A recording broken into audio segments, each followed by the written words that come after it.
C'était il y a 80 ans, jour pour jour, en pleine Seconde Guerre mondiale. Un convoi rempli de femmes, d'enfants, d'hommes juifs était arrêté par des résistants alors qu'ils prenaient la direction du camp d'Auschwitz. Michel Guéyer, on va revenir avec vous sur cet épisode marquant de la guerre 40-45.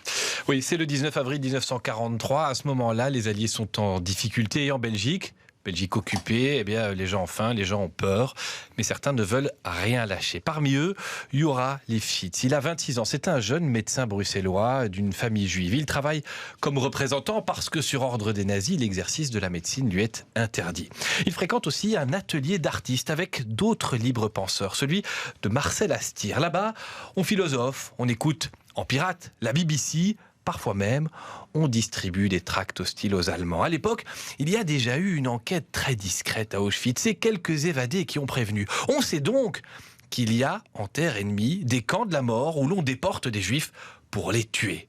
Yura, qui est polyglotte, est souvent chargé de traduire ces informations qui sont ensuite envoyées à Radio Moscou. Il travaille aussi, quand il le peut, pour les services de renseignement britanniques. Mais il en veut plus. Avec son frère, Alexandre, surnommé Choura, Yura Lifshitz va échafauder un plan d'action. Pourquoi pas attaquer un de ces trains qui partent pour Auschwitz? Mais pour cela, il faut des armes et des hommes. Yura contacte son groupe de résistants, le comité de défense des Juifs, qui n'a que peu de moyens concrets. Puis, il s'adresse à l'armée des partisans et au front de l'indépendance. L'enthousiasme du jeune médecin peine chaque fois à convaincre. C'est trop dangereux, vous allez vous faire prendre, et c'est vous qui serez tué. Les deux frères ont alors une autre idée, via des contacts à l'ULB. L'université est fermée pour se protéger des Allemands, mais ça grenouille encore, et là-bas, on n'aime pas les Boches. Yura Lifshitz se met en rapport avec les membres du groupe G, un groupe de résistants qui peut leur fournir une arme, une seule, un pistolet de 6,35 mm. Ça fera l'affaire, se disent les deux frères. Et le 19 avril, avec un de leurs amis, au départ, il devait être 4, mais il n'y en a qu'un qui vient avec, eh bien, ils décident de passer à l'action. Et la cible, ce sera un train au départ de Malines et qui prend la direction d'Auschwitz. Alors c'est le fameux 20e convoi et à son bord, il y a plus de 1600 personnes. 1631 juifs, dont 262 enfants. Il y a même un bébé en couche. Les héros se donnent rendez-vous place Mézère, à vélo et en secret.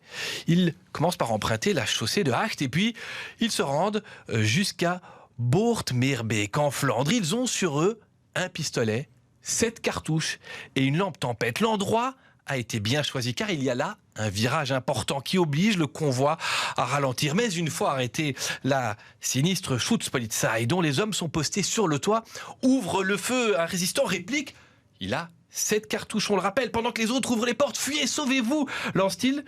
Un des wagons intéresse particulièrement le groupe car il transporte plusieurs camarades résistants. Ça canarde dans tous les sens. Et la nuit est claire. Tous sont des cibles faciles.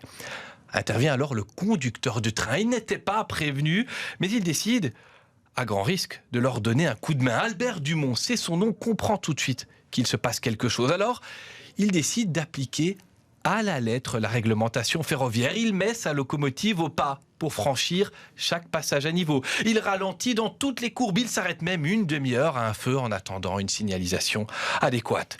Autant de moments où il est possible pour les malheureux de sauter du convoi en marche. Mais il racontera avoir vu au retour plusieurs corps joncher le sol. Au total, sur les 1600 juifs, 231 déportés prennent la fuite, 23 sont immédiatement abattus par les Allemands, 95 sont rapidement repris et puis 113 tout de même auront la vie sauve. Parmi eux, il y a Simon Gronowski, qui devient connu pour ses prises de position très humanistes, et puis Régine Krochmal, une infirmière également résistante. Quant aux assaillants, Yura rentre blessé. Il se réfugie dans la famille de sa compagne. Il ne parvient pas à prévenir tous ses amis.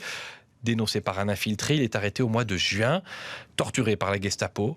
Avenue Louise, il sera fusillé à Schaerbeek en février 1944, quelques semaines à peine avant la libération. Même sort pour son frère. Les deux autres membres du projet survivent à la guerre. Ils décèdent en 1977 et en 2008. Le traître qui les a dénoncés est identifié. Pierre Romanovitch, il se faisait passer pour un comte russe en fuite.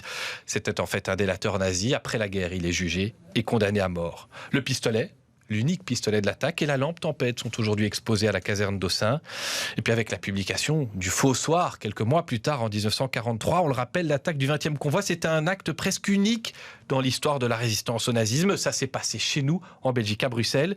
Hasard des dates, le même jour, le 19 avril 1943, c'est aussi le jour où le ghetto de Varsovie se soulève. La suite de l'histoire, elle est connue, la démocratie triomphe, mais au prix de nombreux sacrifices.